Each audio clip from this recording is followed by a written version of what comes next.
এ সপ্তাহের শুরুতে প্রবাসী সাংবাদিক ইলিয়াস হোসেনের সঙ্গে একটি লাইভ অনুষ্ঠানে যোগ দেন মেজর ডালিম। এরপর তাকে নিয়ে নতুন করে শুরু হয় জল্পনা কল্পনা।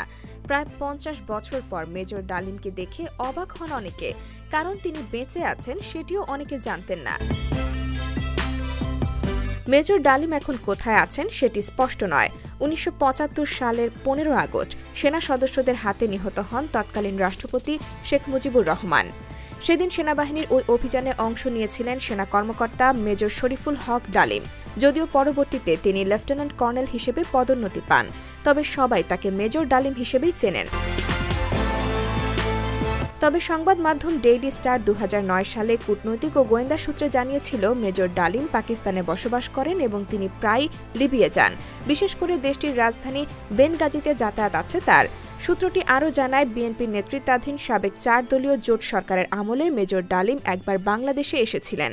১৯৯৬ সালে তৎকালীন আওয়ামী লীগ সরকার একটি টাস্ক ফোর্স গঠন করে, যেটির কাজ ছিল ১৫ আগস্টের ঘটনার সঙ্গে যারা জড়িত ছিলেন এবং বিদেশে চলে গেছেন তাদের দেশে ফিরিয়ে আনতে সংশ্লিষ্ট দেশের সঙ্গে চুক্তি করা। ১৯৯৮ সাল পর্যন্ত টাস্ক ফোর্সের প্রধানের দায়িত্বে ছিলেন সাবেক রাষ্ট্রদূত ওয়ালিউর রহমান।